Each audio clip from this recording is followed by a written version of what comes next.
जय हिंद जय भारत मित्रों, स्वागत है आपका फिर से एक बार कृष्णा जीएस वर्ल्ड क्लासेस के ऑनलाइन प्लेटफॉर्म में। मित्रों, आज हम प्रारंभ करेंगे मध्य प्रदेश का इतिहास। क्यों? क्योंकि मध्य प्रदेश का इतिहास है एमपीपीएससी, एमपीएसआई, व्यापम, जितने भी मध्य प्रदेश के सभी एग्जाम्स है उनमें पूछा जाता है। और आज एक ट्रेंड सा चला है कि मध्य प्रदेश के इतिहास से सर्वाधिक क्वेश्चन बन रहे हैं। तो उन सभी कुछ देखेंगे हम टॉपिक वाइज टॉपिक की। सबसे पहले जैसे पाषाण काल आता है, फिर मध्य पाषाण काल में ही 3 भाग होते हैं, पूरा पाषाण, मध्य पाषाण, नव पाषाण काल। फिर ऐतिहासिक काल आता है, फिर जितने भी ऐतिहासिक काल में मौर्य साम्राज्य या प्राचीन काल के जितना भी शुंग वंश आते हैं पूरे वंश देखेंगे। फिर मध्यकालीन देखेंगे, फिर आधुनिक भारत का इतिहास देखेंगे या स्वतंत्रता आंदोलन से संबंधित जितने भी प्रश्न बन सकते हैं। तो मित्रों, हम प्रारंभ करते हैं मध्य प्रदेश का प्राचीन इतिहास। तो देखिए, मध्य प्रदेश का प्राचीन इतिहास तब से प्रारंभ हो जाता है जब से भारत का उदय होता है, प्रकाश या भारत में संस्कृति और सभ्यता का एक व्यवस्थित तरीके से उदय होता है। तो पूरा पाषाण काल से मध्य प्रदेश का इतिहास प्रारंभ हो जाता है। और इसके पहले अगर हम देखें तो मध्य प्रदेश भूवैज्ञानिक दृष्टि से गोंडवाना लैंड का भाग है। किसका भाग है मित्रों? गोंडवाना लैंड का भाग है। और यह भारतीय उपमहाद्वीप में सर्वाधिक प्राचीन जो गोंडवाना लैंड का भाग है। और इसमें जो है तो मध्य प्रदेश का इसमें विशेष महत्व है, क्योंकि यह भारत के हृदय प्रदेश में स्थित होने के नाते यहाँ सर्वाधिक प्राचीन काल के औजार या साक्ष्य मिले हैं, जो यह प्रदर्शित करते हैं कि पाषाण काल में मध्य प्रदेश का जो इतिहास था ये गौरव था, ठीक है ना। और जो सभ्यता थी, उत्कृष्ट संस्कृति या सभ्यता थी। तो फिर आगे चल के मौर्य साम्राज्य में या मौर्य काल में अशोक का अभिन्न अंग रहा है, अशोक के शासन काल का अभिन्न अंग रहा है। फिर बुद्ध के काल में या बुद्ध के आलोक में यह मध्य प्रदेश प्रकाशित हुआ। इस प्रकार से हम मित्रों देखेंगे मध्य प्रदेश के इतिहास में इसको मध्य प्रदेश का इतिहास मुख्य रूप से पाषाण काल से स्टार्ट होता है। किससे? पाषाण काल से। देखिए मित्रों, पाषाण का मतलब होता है पत्थर। सबसे देखिए, मानव सभ्यता का जो एक प्रकार से इतिहास प्रारंभ हो जाता है तो होमो सेपियंस, जब से मानव क्या है, होशियार मानव पैदा हो जाता है, ठीक है। और जैसे ही मानव थोड़ा जंगलों में पहले रहता है, जंगलों में रहने के बाद जिसे शिकार करता था, कंदमूल फल खाता था, पेड़ पौधे के जो पत्तियां हैं, फल फूल, इन सब का सेवन करता था। अब देखिए, शिकार करने के लिए या फल तोड़ने के लिए, बहुत सारे कार्य करने के लिए पत्थर की जरूरत हुआ करती थी।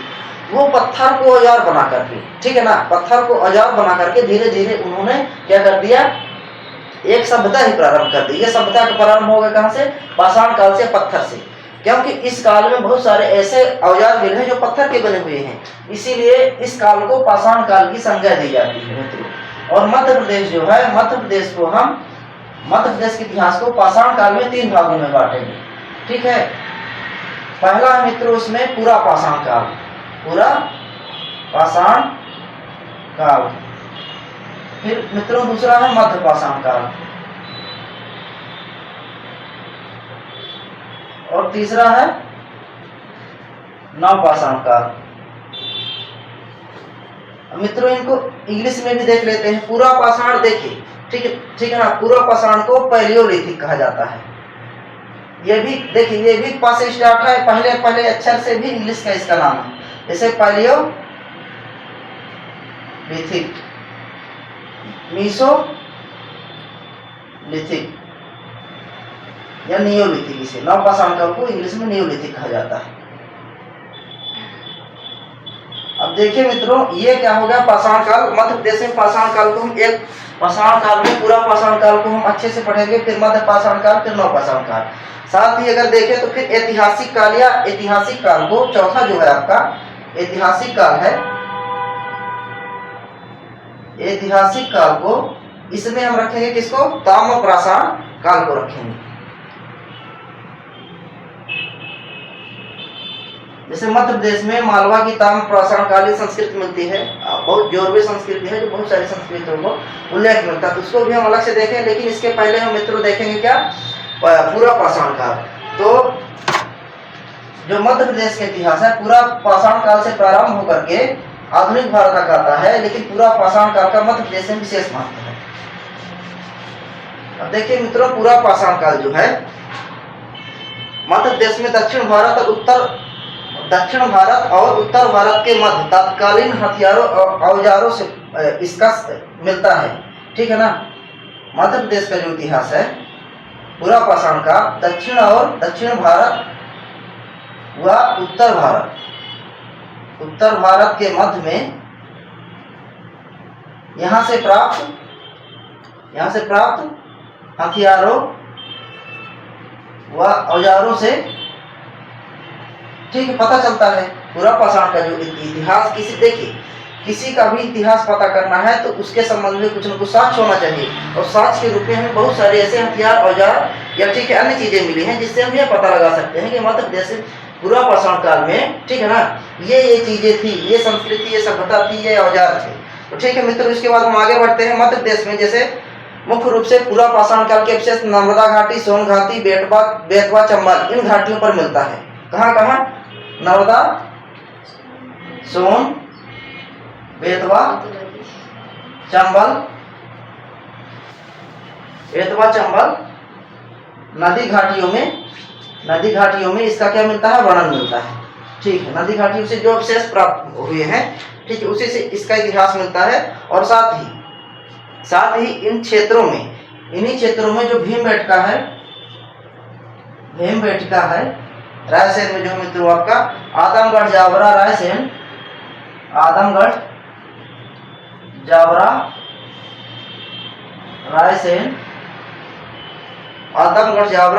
रायसेन से ठीक है ना या पचमढ़ी से भिन्न पूरा पाषाण काल साक्ष्य प्राप्त हुए हैं।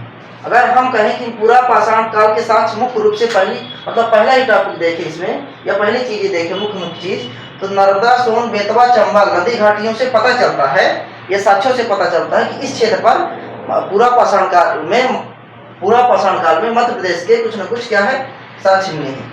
तो जैसे इस क्षेत्र में देखें तो भीमबेटका से, आदमगढ़ से, जावरा से, रायसेन या अन्य क्षेत्रों से ठीक है ना बहुत सारे हमें साक्ष्यों की जानकारी मिली है, जिससे यह पता चलता है कि पाषाण कालीन मानव सभ्यता यहाँ पर मौजूद थी। तो अब देखते हैं कि नर्मदा घाटी में मित्रों पूरा पाषाण काल में ही देखते हैं कि नर्मदा घाटी में सर्वाधिक पूरा पाषाणकालीन स्थल प्राप्त हुए हैं। अगर पूछा जाता है कि पाषाण काल में सर्वाधिक पूरा पाषाण स्थल कहाँ से प्राप्त हुए हैं तो नर्मदा घाटी पर सर्वाधिक पूरा पाषाणकालीन स्थल या साक्ष्य मिले हैं। ठीक है मित्रों, इसके बाद हम आगे देखते हैं कि नर्मदा घाटी से हो गया ठीक है, लेकिन एक चीज और है, यहाँ प्राकृतिक और मानव निर्मित कई सारे ऐसे औजार हैं यह प्रदर्शित करते हैं कि पूरा पाषाण काल में ठीक है ना मध्य प्रदेश में जो साक्ष्य प्राप्त होते हैं तो क्या है एक प्रकार से यह प्रदर्शित करता है हमको कि बेहतर ढंग के साक्ष्य है, यह हमारी सभ्यता या संस्कृति रही होगी पहले। तो पूरा पाषाण काल में हम देखें तो इसमें 2-3 चीजें मिलती हैं। हस्त वाली क्या है? कुल्हाड़ी मिलती है, और बिना हाथे वाली कुल्हाड़ी। तो हस्त वाली कुल्हाड़ी को कि हम क्या कहेंगे मित्रों? हस्त कुठार। जो यहाँ हस्त वाली कुल्हाड़ी मिली है या औजार मिले हैं उसे हम क्या कहेंगे मित्रों? हस्त कुठार।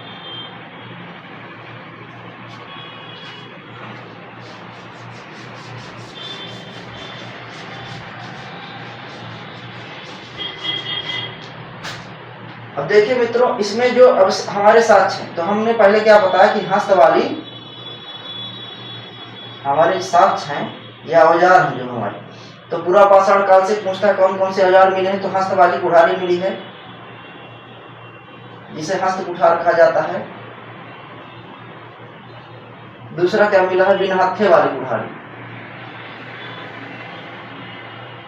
अब ये सब अवशेष काहे के हैं? पत्थर के ही हैं, क्योंकि लोहे के या तांबे के आविष्कार अभी नहीं आएंगे, क्योंकि पाषाण काल का मतलब ही है पत्थर। लोहे का आविष्कार 1000 ईसा पूर्व अतरंजी खेड़ा के आसपास हुआ था, तो वो वैदिक सभ्यता में आ जाता है। वैदिक सभ्यता में ही आविष्कार हुआ था। वैदिक सभ्यता की जो डेट रहती है 1500 से 500 ईसा पूर्व रहती है। तो इसी प्रकार हम क्या देखें कि बिना हत्थे वाली कुठारी, खुरचन मिल रहा है। देखिए मित्रों, खुरचन का मतलब क्या हो गया? जिससे हम ऐसा पत्थर का औजार जो हमारे गांव में जिससे नेते उठते हैं, खुरपी है, उस टाइप का कुछ रहता था। ठीक है ना? खुरचन हो गया, मुष्ट हो गया, ये भी एक औजार है। ये इतने औजार मिले हैं। और ये कुल्हाड़ियां नर्मदा घाटी के, ये जो कुल्हाड़ियां ये साक्ष्य हैं, ये कुल्हाड़ी या साक्ष्य है ये कहाँ से मिली है? नर्मदा घाटी, सुखचाई नाला, नर्मदा घाटी, सुखचाई नाला, केन घाटी, बरखस, संग्रामपुर तथा दमोह। मान लीजिए बरखस, संग्रामपुर व दमोह से। देखिए मित्रों, ये जो हमारे नर्मदा घाटी के आसपास का क्षेत्र है, ठीक है ना, जैसे केन नदी घाटी, बरखन, संग्रामपुर, दमोह, और इन क्षेत्रों से बिना हत्थे वाली कुल्हाड़ी खोजन और मोस्ट इतने अवशेषों की प्राप्ति हुई है। ठीक है। अब देखिए मित्रों, पाषाणकालीन स्थल में कुछ हमारे पुरातत्वविद हैं, उन्होंने क्या क्या खोज किया है ये भी हम देखेंगे। क्यों? क्योंकि मान लीजिए अगर पूछ लेता है एग्जाम में कि अरुण मानव जीवाश्म की खोज सबसे पहले किसने की है मध्य प्रदेश में, तो हम उसको भी देखेंगे। किसने की थी? डॉक्टर अरुण सोनकिया ने की थी।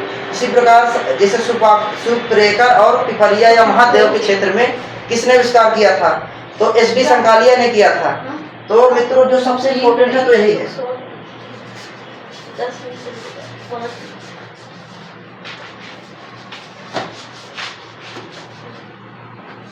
जो हमारे भारतीय पुरातत्वविद हैं, भारतीय पुरातत्वविद डॉक्टर अरुण सोनकिया, देखिए ये पूछता है कि इन्होंने किसकी खोज की थी। भारतीय पुरातत्वविद डॉक्टर अरुण सोनकिया ने 1982 में मानव जीवाश्म की खोज की थी। और मित्रों यह जीवाश्म की विशेषता यह है कि यह माना जाता है कि भारत में यह सर्वाधिक पुराना जीवाश्म है। क्या है? जो डॉक्टर अरुण सोनकिया ने मानव जीवाश्म या मानव खोपड़ी कही इसको, मानव खोपड़ी, यह भारत का सर्वाधिक पुराना अवशेष में से एक माना जाता है। ठीक है। और इसका जो नाम है बाद में क्या रखा गया मित्रों? नर्मदा मानव। जो मानव खोपड़ी थी या मानव जीवाश्म था, जो कहाँ मिला? नर्मदा घाटी के आसपास। भारतीय पुरातत्वविद डॉक्टर अरुण सोनकिया ने खोजा था इसको। ठीक है ना। भारत में प्राप्त मानव अवशेषों में से सर्वाधिक प्राचीनतम अवशेष है, तो इसका नाम क्या रखा गया बाद में? नर्मदा मानव रखा गया। अगर क्वेश्चन आता है कि नर्मदा मानव कहाँ है या किसने खोज किया था, तो ये कहाँ है मित्रों? सीहोर जिला के हथनौरा में। कहाँ? सीहोर जिला के हथनौरा में। ऐसा समझिए कि मानव के हाथ होते हैं ना, मानव कोई अगर है तो उसके हाथ होंगे। इससे हम याद कर लेंगे कहाँ, कैसे? हथनौरा। तो हथनौरा कहाँ है? सीहोर में। ठीक है मित्रों, तो याद हो गया। इससे जितने भी क्वेश्चन बन सकते हैं कि कब जो मानव जीवाश्म कब खोजा गया, तो 1982 में। नाम क्या रखा गया इसका? मानव, नर्मदा मानव रखा गया। है कहाँ? सीहोर के हथनौरा में। किसने खोजा था? अरुण सोनकिया ने खोजा था। अब मित्रों इसी मतलब पूरा पाषाण काल में ही दूसरे पुरातत्वविद जो हैं एक और आते हैं, उन्होंने भी खोज की थी कुछ, तो उनका नाम क्या है? एच.डी. संकालिया। अब पूरा पाषाण काल में जो दूसरा नाम आता है एच.डी. संकालिया जी का आता है। इन्होंने सुप्रेकर, एच.डी. संकालिया, देखिए मित्रों इन्होंने क्या खोज की थी? इन्होंने सुप्रेकर, महादेव, पिपरिया, सुप्रेकर, महादेव, पिपरिया, यह मित्रों नर्मदा घाटी के आसपास का क्षेत्र है। ठीक है। हम क्या बताएंगे? सर्वाधिक पूरा पाषाण काल में सर्वाधिक अवशेष कहाँ से पाए जाते हैं? नर्मदा घाटी के आसपास, नर्मदा सोन, लेकिन सर्वाधिक नर्मदा घाटी के आसपास से अवशेष पाए गए हैं। तो सुप्रेकर, महादेव, पिपरिया की खोज एच.डी. संकालिया ने किया था और यह पता लगाया कि यह जो अवशेष है किस काल के हैं? पूरा पाषाण काल के हैं। ठीक है ना। और लगभग यहाँ से 860 औजार प्राप्त हुए हैं। यहाँ से 860 औजार प्राप्त हुए हैं तथा जबलपुर के भेड़ाघाट के समीप एक चीज और है, इसी में जबलपुर के समीप जो भेड़ाघाट है, जो एक प्रकार से वर्तमान में जलप्रपात है भेड़ाघाट में। ठीक है ना। धुआंधार जलप्रपात है भेड़ाघाट में। तो पूरा पाषाण काल में जबलपुर के भेड़ाघाट के समीप मित्रों जल प्रक्रिया द्वारा बेलित पर्वत के साक्ष्य मिले हैं। जल प्रक्रिया द्वारा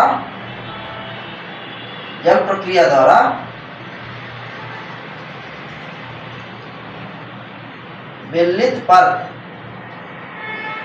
पर्वत का साक्ष्य मिला है। ठीक है मित्रों, जिसे फ्लेग भी कहा जाता है। क्या कहा जाता है? जिसे फ्लैग भी कहा जाता है। अब मित्रों इसी क्रम में हम आगे बढ़ते हैं, देखते हैं कि फिर उसी जबलपुर के जो आसपास क्षेत्र है नरसिंहपुर, नरसिंहपुर के भुतरा से भी क्या मिला है, पाषाणकालीन अवशेष मिला है। नरसिंहपुर के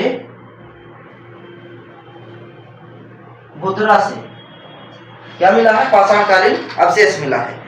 ठीक है मित्रों, तो ये देखिए मध्य प्रदेश के ये प्रमुख क्या रहे, मध्य प्रदेश के पूरा पाषाण काल के यह प्रमुख अवशेष रहे जो हम जिससे हमें यह पता चलता है कि मध्य प्रदेश के किस किस क्षेत्र में पूरा पाषाणकालीन संस्कृति मौजूद थी। तो एक बार हम रिवीजन कर लेते हैं कि पूरा पाषाणकालीन नर्मदा, सोन, केन तथा बेतवा घाटियों के आसपास का क्षेत्र पाया जाता है। जैसे इसमें देखें तो भीमबेटका हो गया, आदमगढ़ हो गया, जावरा हो गया, ठीक है, नरसिंहपुर क्षेत्र, जबलपुर वाला क्षेत्र हो, रीजन्स हो गया। और इनमें से कौन कौन से औजार मिले हैं, पूरा पाषाण काल में हत्थे वाली कुल्हाड़ी को हस्त कुठार कहा जाता था, बिना हत्थे वाली कुल्हाड़ी मुष्ट या खुरचन मिला है।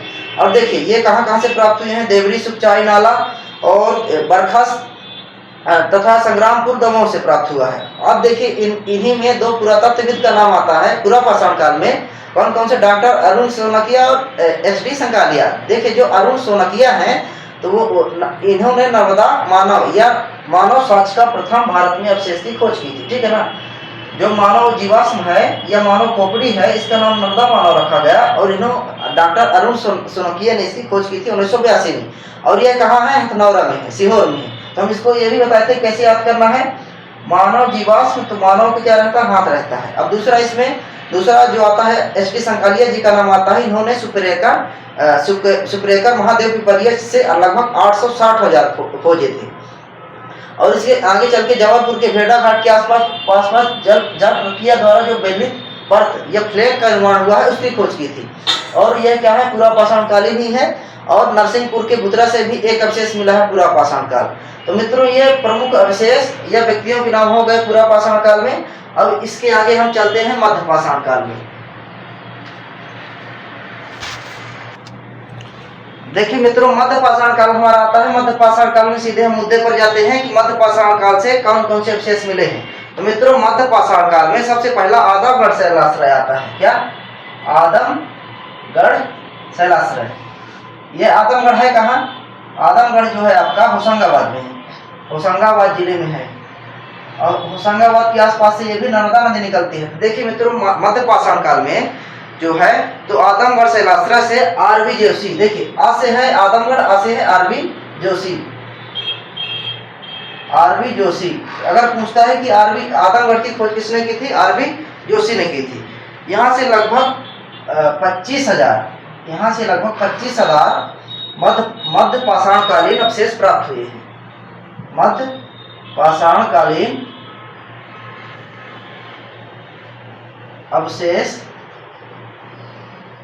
प्राप्त हुए हैं। देखिए मित्रों आदमगढ़ के शैलाश्रय से होशंगाबाद में जो है आर.बी. जोशी ने खोज किया था और लगभग 25,000 मध्यकालीन अवशेष प्राप्त हुए हैं। और आदमगढ़ से ही पता चलता है, कहाँ से, आदमगढ़ से ही पहली बार पता चलता है। देखिए पहले क्या था कि मानव जंगलों में घूमता था, शिकार करता था, जीवन यापन करता था, ठीक है ना, फल खाता था या शिकार खाता था। फिर धीरे धीरे क्या हुआ मध्य पाषाण काल में कि मानव का पशु से लगाव हो गया और क्या करने लगा, पशुपालन करने लगा।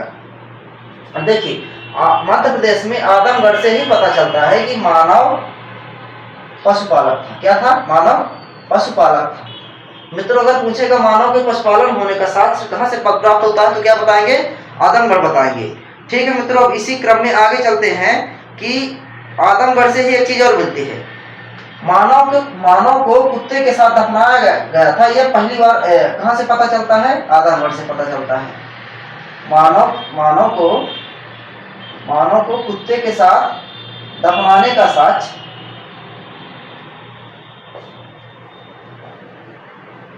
देखिए आदमगढ़ से ही मानव को कुत्ते के साथ दफनाने का साक्ष्य प्राप्त होता है। ठीक है, अब इसी में अगला नाम आता C.L. कार्लाइल द्वारा 1800। देखिए मध्य पाषाण काल में आदमगढ़ से और विंध्य क्षेत्र से धार से साक्ष्य मिलते हैं। तो जैसे हम इसमें क्या अब देखेंगे, दूसरा नाम क्या देखेंगे, C.L. कार्लाइल।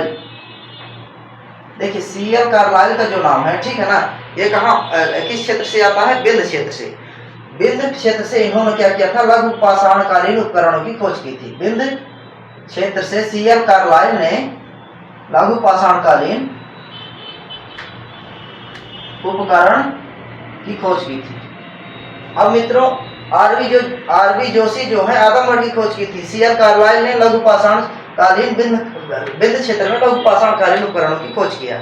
अब मित्रों इसी में आगे देखते हैं हम कि धार जिले में भी बाघ गुफाओं के समीप, कहा धार जिले में बाघ गुफाओं के समीप लघु पाषाणकालीन उपकरणों की खोज की गई। ठीक है, या मध्य पाषाणकालीन उपकरणों की खोज की गई। तो मित्रों इसमें मध्य पाषाणकालीन में 3 चीजें हैं, आदमगढ़ है, दूसरा विंध्य क्षेत्र है और तीसरा आपका धार है। इन तीनों क्षेत्रों को एक बार रिवीजन कर लेते हैं मित्रों। आदमगढ़ से क्या क्या प्राप्त हुआ है? मानव को पशुपालक होने का साक्ष्य मिला है, मानव को कुत्ते के साथ दफनाया गया था, यह साक्ष्य प्राप्त हुआ है। तीसरा क्या है इसमें तीसरा यह है कि आरवी जोशी ने लगभग 25,000 मध्य पाषाणकालीन उपकरणों की खोज की थी, अवशेषों की। अब इसी में दूसरा आता है मित्रों आपका सीएल कार्लाइल ने विंध्य क्षेत्र का लघु पाषाणकालीन उपकरण की खोज की। धार से बाघ की गुफा, धार जिले में बाघ की गुफाओं से भी लघु पाषाणकालीन उपकरणों की खोज हुई है। तो मित्रों ये मध्य पाषाण काल का जो इतिहास है मध्य प्रदेश में वो कंप्लीट हुआ। अब आप जाते हैं मध्य प्रदेश में नव पाषाण काल के कितने साक्ष्य मिले हैं या क्या क्या चीजें हुई हैं। देखिए मित्रों नव पाषाण काल में, ठीक है ना, 2-3 जगहों से इसके अवशेष मिले हैं। भोपाल से मिला है, आपका रीवा से मिला है मित्रों, जबलपुर से मिला है, ठीक है ना, ये मेन क्षेत्र है भोपाल, जबलपुर, रीवा। तो समझिए सबसे पहले जो अपना आता है क्या, भोपाल, मध्य प्रदेश की राजधानी। तो भोपाल में क्या है कि जो मनुआ भान टेकरी है, नेवरी गुफा है, मनुआ भान। देखिए नव पाषाणकालीन सीधे पूछा जाता है कि मनुआ भान टेकरी कहाँ है, तो आप क्या बताएंगे, भोपाल में है। नेवरी गुफा है आपकी, नेवरी गुफा है। तो भोपाल से नव पाषाणकालीन उपकरणों में मनुआ भान टेकरी और नेवरी गुफा और श्यामला पहाड़ी की शैलाश्रय से, श्यामला पहाड़ी के शैलाश्रय से देखिए क्या प्राप्त हुआ है, खांचेदार प्रौढ़ तथा लघु पाषाण उपकरण, खांचेदार प्रौढ़ और लघु पाषाणकालीन उपकरण। तो देखिए मित्रों ये भोपाल में मनुआ भान टेकरी और नेवरी गुफा स्थित है। और दूसरी क्या है, श्यामला पहाड़ी या श्यामला हिल्स। इनके शैलाश्रय से खांचेदार प्रौढ़ और लघु पाषाणकालीन कई उपकरण प्राप्त हुए हैं भोपाल से। मित्रों भोपाल के ही बैरागढ़ के निकट, भोपाल में जो एक स्थान है बैरागढ़ के निकट से भी अर्धचंद्राकार, बैरागढ़ से क्या, अर्धचंद्राकार समलंब तथा नव पाषाणकालीन उपकरण प्राप्त हुए। तो भोपाल में देखिए मनुआ भान टेकरी हो गया, श्यामला हिल्स हो गया, नेवरी गुफा हो गया, और इसी में चौथा आपका क्या है, बैरागढ़। यहाँ से अर्धचंद्राकार समलंब पाषाणकालीन यही नव पाषाणकालीन उपकरण प्राप्त हुए। तो मित्रों ये भोपाल से हो गए। अब इसके हम आते हैं कि जबलपुर से कौन कौन से अवशेष प्राप्त हुए हैं नव पाषाण काल में।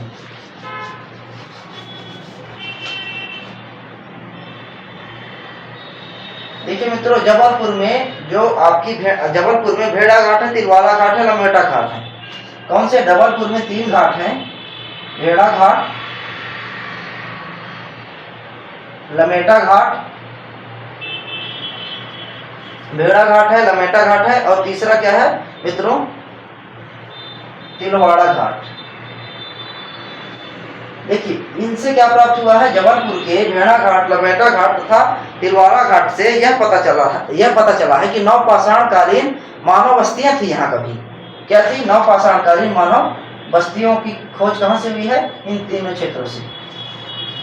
नव पाषाणकालीन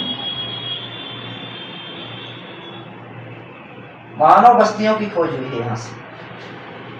अब देखिए मित्रों इसी में आगे बढ़े तो इसके अतिरिक्त रीवा संभाग, देखिए रीवा संभाग में जो कहें सबसे प्रमुख नदी कौन सी है, सोन। सोन नदी के आसपास से रीवा संभाग के सोन नदी से क्या हुआ है, तलहटी से इटार पहाड़ है, बनास है, मोहन नदी घाटी है। इटार पहाड़, बनास तथा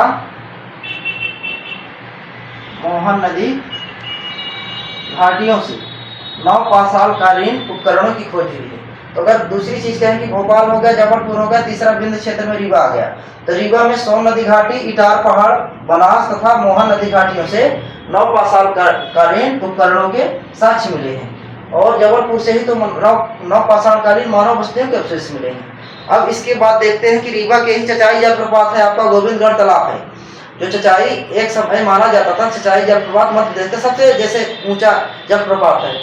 और चचाई जलप्रपात और गोविंदगढ़ से भी नवपाषाण उपकरण प्राप्त हुए हैं। रीवा के चचाई व गोविंदगढ़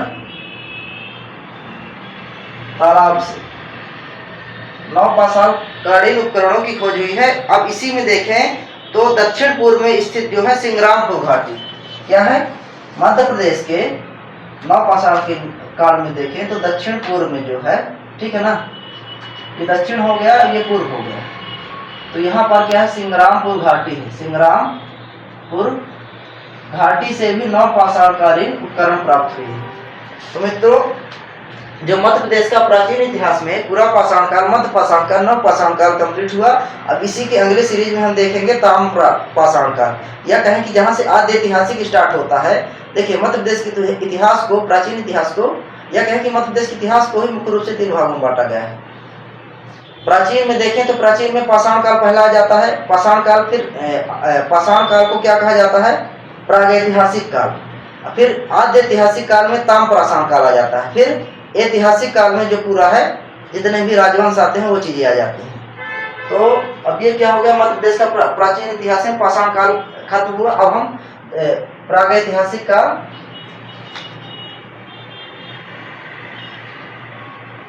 समाप्त हुआ। अब हम देखेंगे क्या, आद्य ऐतिहासिक काल देखेंगे। आद्य ऐतिहासिक काल में पाषाण काल आ जाएगा। फिर ऐतिहासिक काल में सीधे प्राचीन भारत में जैसे मौर्य वंश हो गया, शुंग वंश हो गया, गुप्त वंश हो गया, जितने भी वंशों की स्थापना होती है वो देखेंगे। धन्यवाद मित्रों।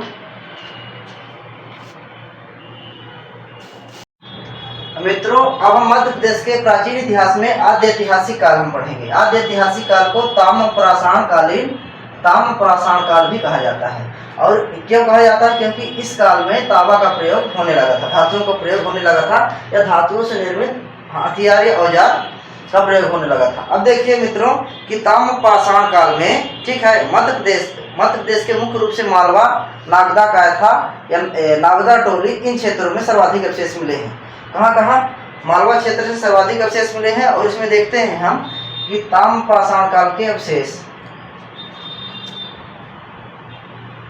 इसमें से देखते हैं हम कहाँ मिले मित्रों।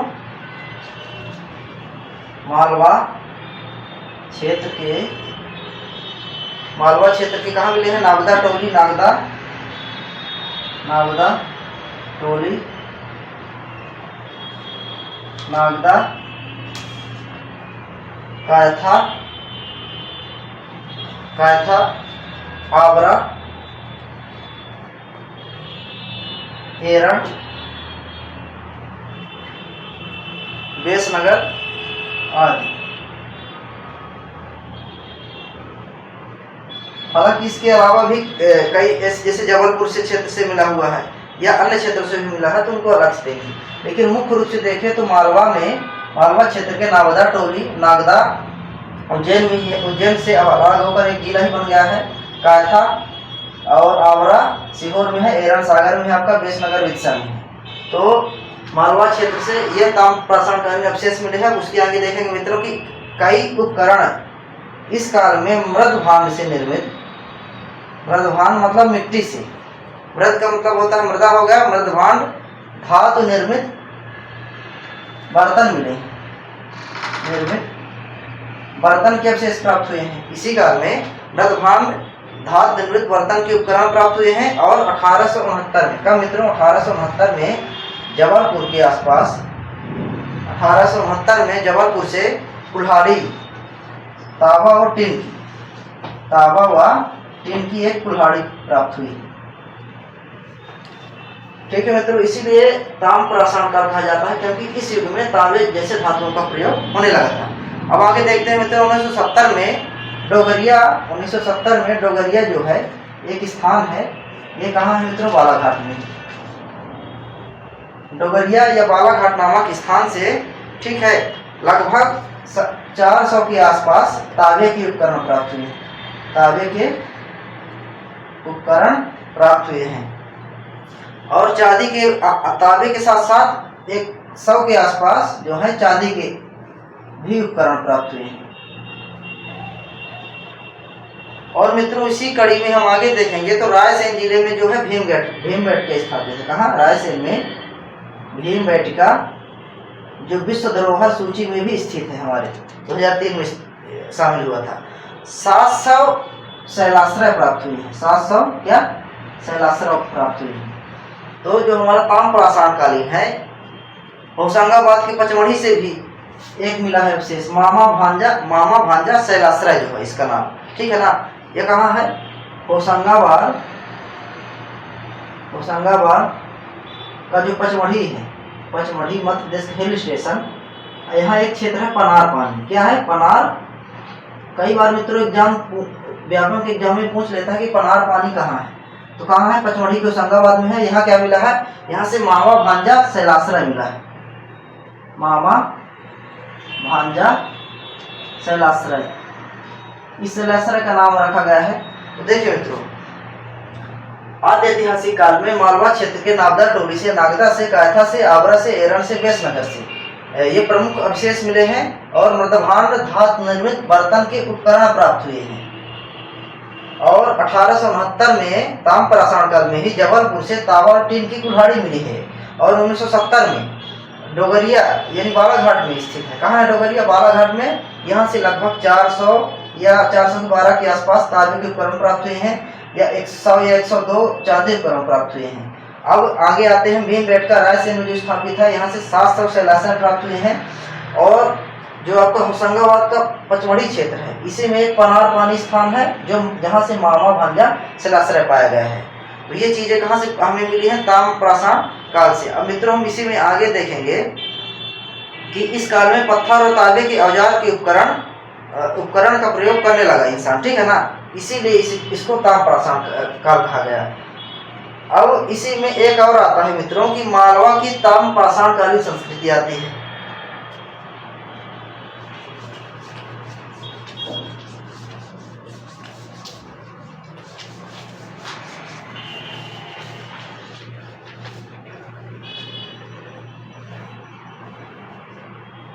मालवा की ताम्र पाषाण कालीन संस्कृति। देखिए मित्रों, यह ताम्र पाषाण कालीन संस्कृतियों में इसका, मालवा की जो ताम्र पाषाण काल संस्कृति है, मध्य प्रदेश में इसका विशेष महत्व है, ठीक है ना। और मध्य प्रदेश में यहीं से, इस काल में मध्य प्रदेश में सर्वप्रथम नावदा टोली और महेश्वर से, सर्वप्रथम नावदा टोली हुआ महेश्वर से। महेश्वर कहाँ है? खरगोन में है, ठीक है। उत्खननों से पता चला है नावदा टोली और महेश्वर की, ठीक है ना, नामक स्थान के यहाँ से क्या हुआ? उत्खनन हुआ है। और यहाँ से पता चला है कि ताम्र पाषाण कालीन जो सभ्यता थी, ठीक है ना, ताम्र पाषाण कालीन सभ्यता प्रकाश में आई। देखिए मित्रों कि जो मालवा की ताम्र पाषाण कालीन संस्कृति है, उसका अवशेष कहाँ से मिलता है? यह पता चलता है कि ताम्र पाषाण कालीन सभ्यता थी। तो नावदा टोली और महेश्वर के उत्खननों से पता चलता है कि मालवा में क्या थी? ताम्र पाषाण कालीन संस्कृति थी। अब उसके आगे देखते हैं मित्रों, तो ठीक है, मालवा जो है नावदा टोली को ताम्र पाषाण कालीन संस्कृति भी कहा जाता है। मालवा की नावदा टोली को ताम्र पाषाण कालीन क्या कहा जाता है? संस्कृत कहा जाता है।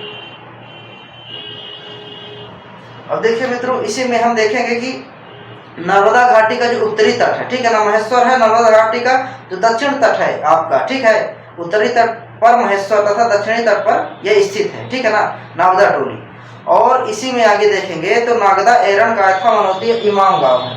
इसी में देखें तो नागदा, मनौती, महेश्वर या इनाम गांव। तो अगर कहा जाए कि मालवा की ताम्रपाषाण कालीन संस्कृति में कौन कौन से स्थान आएंगे, जैसे नागदा आ जाएगा, मनौती आ जाएगा, ठीक है ना, एरन आ जाएगा, कायथा आ जाएगा, महेश्वर आ जाएगा, ठीक है। ये मालवा की ताम्रपाषाण कालीन सभ्यता के क्या है, ये क्षेत्र है, ठीक है। और उत्खनन का श्रेय, ठीक है ना, इस संस्कृति के उत्खनन का श्रेय किसे जाता है, मालवा की ताम्रपाषाण कालीन संस्कृति के उत्खनन का श्रेय किसे, एच.डी. संकालिया को जाता है। इसको एच.डी. संकालिया को जाता है। तो मित्रों, एच.डी. संकालिया ने मालवा में, ठीक है ना, इनाम गांव, मनौती या मालवा संस्कृति से संबंधित क्या किया था, सर्वेक्षण किया था और उत्खनन किया था। और देखिए मित्रों, इसी संस्कृति का प्रमुख स्थल जो कायथा है, ठीक है, वो कहाँ है, उज्जैन में है। 25 किलोमीटर दूर लगभग चंबल नदी किनारे पर है, काली सिंध के दाएं तट पर है। तो इसी में जो एक कायथा है, कहाँ है मित्रों कायथा, उज्जैन में है। कायथा जो हमारा उज्जैन नामक जिले पर स्थित है, ठीक है। यह क्या है, चंबल की सहायक नदी काली सिंध नदी के तट पर स्थित है। यहाँ से भी ताम्रपाषाण कालीन क्या है, बहुत सारे उपकरण खोजे गए हैं। और इसकी खोज किसने की थी, कायथा की अगर पूछा जाता है तो इसकी खोज 1864 में बी.एस. वाकड़कर ने की थी। 1864 में बी.एस. वाकड़कर महोदय ने की थी। देखिए मित्रों, कायथा में जो है, कायथा जो उज्जैन में स्थित है, ठीक है, काली सिंध नदी किनारे 1864 में इस स्थल की खोज बी.एस. वाकड़कर ने की थी। और मित्रों, ठीक है, और यहाँ से क्या, मालवा में विभिन्न स्थलों से भूरे रंग के मृदभांड, हम क्या बताए थे कि ताम्रपाषाण कालीन संस्कृति में क्या है, मृदभांड भी मिले हैं, बर्तन भी मिले हैं, कई सारे ऐसे औजार मिले हैं, ठीक है। अब मित्रों, इसी में आगे देखते हैं, यहाँ के निवासी जो घर का निर्माण करते थे, मिट्टी और बांस का प्रयोग करते थे, ठीक है ना। और ग्राम प्रधान को क्या कहा जाता था, मुखिया कहा जाता था, ठीक है। और एच.डी. संकालिया ने भी मतलब रेडियो कार्बन विद के माध्यम से यह पता लगाया था कि लगभग 1000 से 500 ईसा पूर्व, ठीक है ना, या कहें कि 1700 से 1200 ईसा पूर्व इस संस्कृति का क्या था, कार्यकाल था। अब मित्रों, इसी में देखेंगे हम प्रमुख मध्य प्रदेश में जो पाषाण काल या ताम्रपाषाण काल कौन कौन से स्थल मौजूद हैं, इसको हम मैप से देखेंगे व्यवस्थित तरीके से। देखिए मित्रों, जो मध्य प्रदेश के पुरातात्विक प्रमुख स्थल हैं, ठीक है ना, पुरातात्विक प्रमुख स्थल हैं, उनको हम देखेंगे कि जैसे मंदसौर जिले में हिंजलालगढ़, आवदा और क्या है, इंद्रगढ़, तीन स्थल हैं। कौन कौन से, हिंजलालगढ़, आवड़ा और इंद्रगढ़। मतलब इसकी खोज डॉक्टर ए.बी. त्रिपाठी ने की थी, ठीक है ना। और यहाँ से ताम्रपाषाण कालीन या कहें कि पुरातात्विक स्थल प्राप्त हुए हैं। और इसके आगे हम मित्रों नीचे आ जाते हैं, उज्जैन है हमारा। उज्जैन जिला से डांगवाला मिला है, क्या, डांगवाला। अगर पूछे एग्जामों में कि डांगवाला कहाँ है, तो उज्जैन में है। वैसे तो नागदा, कायथा कई सारे हैं, लेकिन मुख्य रूप से क्या है, डांगवाला यहाँ पास है। फिर महेश्वर आपका आ जाता है, महेश्वर जो नर्मदा नदी के तट पर स्थित है। और महेश्वर से क्या मिला मित्रों, नागदा टोली मिला है, नागदा टोली, ठीक है, जो ताम्रपाषाण कालीन की स्थल था। इसकी खोज एच.डी. संकालिया ने की थी। इसने की थी मित्रों, एच.डी. संकालिया ने की थी, नागदा के, ठीक है। अब मित्रों, इसी में हम आगे देखते हैं सीहोर का जो है हथनौरा, क्या, हथनौरा। यहाँ से हम क्या बताए थे मित्रों कि मानव जीवाश्म या मानव खोपड़ी का भारत में पहला अवशेष मिला था, ठीक है। यह मानव को कुत्ते के साथ ही दफनाया गया था। तो ये प्रमुख पुरातात्विक जो स्थल है हथनौरा है, यहाँ से क्या है, मानव जीवाश्म के अवशेष मिले थे, ठीक है। और एक चीज और है, यहाँ नर्मदा मानव या विलुप्त हाथी, स्टेट गार्ड, विलुप्त हाथी के भी अवशेष मिले हैं, ऐसा कहा जाता है, ठीक है। अब होशंगाबाद में मित्रों, होशंगाबाद का जो आदमगढ़ है, होशंगाबाद में एक स्थान है, क्या है, आदमगढ़।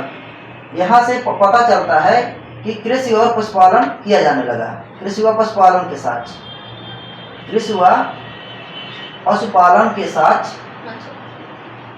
कहाँ से मिलता है मित्रों? होशंगाबाद के आदमगढ़ से मिलता है। अब रायसेन जो है, रायसेन में जिले में 2-3 स्थल है, लेकिन इनमें सबसे प्रमुख कौन सा है? भीम बेटिका। मित्रों भीम बेटिका से भी, ठीक है ना, पाषाण काल के कई उपकरण प्राप्त होते हैं या प्रागैतिहासिक काल के, ठीक है ना, मानव के प्रथम साक्ष्य निवास स्थल या शैलाश्रय प्राप्त होता है। अब मित्रों जबलपुर में जो भेड़ा घाट है उसके आसपास से मिलते हैं बहुत सारे अवशेष या पुरातात्विक। भेड़ा घाट, तिलवाड़ा घाट व लमेटा घाट। और ये भी पूछ लेता कि भेड़ा घाट, तिलवाड़ा घाट या लमेटा घाट कहाँ है, तो क्या बताएंगे मित्रों? जबलपुर में है। ये क्या है? पुरातात्विक स्थल है। और सतना में एक शुंग, ये मौर्यकालीन के हैं या शुंग काल में उसका क्या हुआ था? पुनर्निर्माण हुआ था। तो भरहुत स्तूप है क्या? भरहुत स्तूप, ठीक है मित्रों। ये पूछा जाता कि जो सतना में भरहुत स्तूप है उसकी खोज किसने की थी? 1873 में अलेक्जेंडर महोदय ने किया था। किसने किया था? पुरातत्वविद थे अलेक्जेंडर कनिंघम ने किया था। अलेक्जेंडर कनिंघम ने किया था। देखिए प्रमुख पुरातात्विक स्थल में जो सतना में है आपका क्या है? भरहुत स्तूप है। ये बौद्धकालीन स्तूप है। 1873 में इसको अलेक्जेंडर कनिंघम ने खोजा था। अब देखिए मित्रों, अब एक है स्थल सागर में एरन है आपका। सागर में क्या है? एरन। तो सती प्रथा होने का प्रथम साक्ष्य, ठीक है ना, सती प्रथा होने का प्रथम साक्ष्य एरन से मिलता है। वह कहाँ है? आपका सागर जिले में है। तो ठीक है मित्रों, मध्य प्रदेश के पुरातात्विक स्थल एक बार अच्छे से देख लीजिएगा। और इसके बाद हम प्रारंभ करेंगे मित्रों कौन सा? मध्य प्रदेश का ऐतिहासिक काल। यह कहें कि हम एक स्थल और बच रहा है ग्वालियर। ग्वालियर में ग्यारसपुर व पवैया नाम के स्थान पर भी पुरातात्विक स्थल की प्राप्ति हुई है।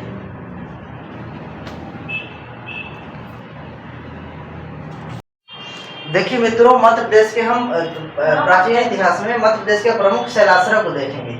जैसे मान लीजिए लिखी छाछ है, लिखी दांत है। तो लिखी छाछ कहाँ है मित्रों? जो आपका लिखी छाछ है वह कहाँ है? मुरैना में है। लिखी छाछ मुरैना में है। और लिखी दांत कहाँ है मित्रों? अशोकनगर में है आपका। कहाँ है? अशोकनगर में। ऐसा इसको कैसे याद करेंगे? देखिए जो दांत होता है, ठीक है ना, एक अशोक नामक व्यक्ति है, उसके क्या है? दांत है। तो इस प्रकार से हम देख लेंगे कि लिखी दांत कहाँ है? अशोकनगर में, ठीक है ना। मुरैना, ठीक है ना, मुरैना जो होता है तो यहाँ क्या है? लिखी छाछ है। और झिझरी क्या है? झिझरी कटनी में है। झिझरी कटनी में, झिझरी जो शैल चित्र है कहाँ है? कटनी में है मित्रों। इसी में आगे रानी माची क्या है? रानी माची सिगरौली में स्थित शैलाश्रय है। ये भी क्या है? शैलाश्रय है। और ये कहाँ है मित्रों? यह चितरंगी शहर है और सिगरौली जिले में है। देखिए ऐसा समझिए कि जो यहाँ जो रानी थी, ठीक है ना, रानी माची थी, तो कहाँ की थी? चितरंगी सिगरौली जिले की थी। और इसमें निशालगढ़ या बेलंकदार कहाँ है? आपका मित्रों होशंगाबाद में। तो देखिए ये अगर पूछता है अगर आपके एग्जाम्स में कि लिखी छाछ कहाँ है? मुरैना में है। लिखी दांत कहाँ है? अशोकनगर में है। झिझरी कहाँ है? कटनी में है। रानी माची कहाँ है? चितरंगी में है। निशानगढ़ कहाँ है? या बेलंकदार होशंगाबाद में है। अब मित्रों मध्य प्रदेश, इसी में हम अगला टॉपिक देखेंगे कि मध्य प्रदेश के प्रमुख जो पुरातत्वविद हैं या मध्य प्रदेश में ऐसे कौन कौन से स्थल है जिनकी खोज इन पुरातत्वविदों ने की है, ठीक है। जैसे नर्मदा घाटी है, ठीक है, नर्मदा घाटी की खोज कई सारे पुरातत्वविदों ने किया है। उनका नाम एक तरफ से हम देख लेते हैं। जैसे सुपरेकर हो गया, सुपरेकर, आर.बी. जोशी, एच.डी. संकालिया,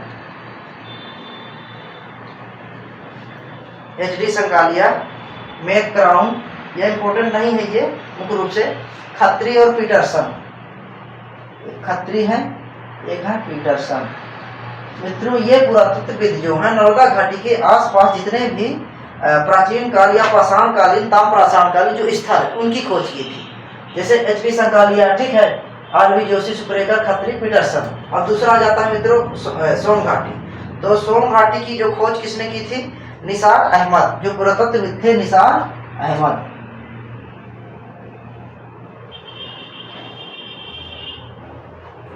देखिए मित्रों, जैसे कहते हैं ना कि किसी के पास सोना होता है, ठीक है ना, तो बहुत क्या करता है, निसार करता है। तो इसी प्रकार से हम आगे देखेंगे रीवा और सतना। रीवा और सतना में खत्री, श्रीवास्तव और वाकड़कर। देखिए रीवा और सतना में ए बी खत्री जो है आपके, ठीक है ना, खत्री, श्रीवास्तव व कनिंघम महोदय, वाकड़कर महोदय। सॉरी गलत हो गया। जैसे मान लीजिए रीवा और सतना में वाकड़कर, जी आर शर्मा। रीवा और सतना की कौन है? जी आर शर्मा। ठीक है मित्रों, की जैसे हम सोन नदी घाटी में देखें कि निसार अहमद है सोन नदी घाटी के, वैसे रीवा और सतना में एक नाम आता है शर्मा। वैसे भी रीवा क्षेत्र में शर्मा जी का ज्यादा नाम चलता है रीवा सतना में। इस प्रकार से हम याद कर लेंगे, जी आर शर्मा रीवा सतना के क्षेत्र की खोज की थी। इसी में आगे देखेंगे मित्रों हम चंबल घाटी। कौन सी? चंबल घाटी। चंबल घाटी क्षेत्र से भी प्रमुख पुरातत्व, कई पुरातत्वविद खोज की थी। और इस क्षेत्र में जैसे हम नाम तीन नाम है, ए बी खत्री, श्रीवास्तव और प्रोफेसर वाकड़कर है। ए बी खत्री, श्रीवास्तव व वाकड़कर। और मित्रों ग्वालियर क्षेत्र भी आता है कि ग्वालियर जो प्रमुख, ठीक है ना, पुरातात्विक स्थल है, तो ग्वालियर क्षेत्र में कि बीबी लाल ने, ठीक है ना, बीबी लाल। ऐसा समझिए कि ग्वालियर क्षेत्र में जो है, ठीक है, लाल महोदय रहते हैं। तो बीबी लाल ने क्या किया था? ग्वालियर क्षेत्र के प्रमुख पुरातात्विक स्थलों की खोज किया था। तो जो मध्य प्रदेश के प्रमुख पुरातात्विकविद हो गए हैं, उन्होंने किन किन क्षेत्र की खोज की थी इसमें लिखा हुआ है। जैसे नर्मदा घाटी का फिर से एक बार देख लीजिए, नर्मदा घाटी का किन किन पुरातत्वविदों ने खोज किया था? सुपरेकर ने, बी आर जोशी ने, एच डी संकालिया ने, साथ ही खत्री और पीटरसन ने। मैक ब्राउन, ये अन्य नाम भी आते हैं लेकिन ये इतने इंपॉर्टेंट है। जैसे सोन घाटी में एक नाम आता है निसार अहमद जी का, फिर रीवा सतना में शर्मा जी का, ठीक है। चंबल नदी घाटी जो चंबल घाटी में जो है, तो ए बी खत्री, श्रीवास्तव और प्रोफेसर वाकड़कर महोदय ने खोज किया था। और ग्वालियर क्षेत्र के जो पुरातत्वविद संबंधित है क्या है? बी आर लाल है। तो ये प्रमुख पुरातत्वविद हो गए।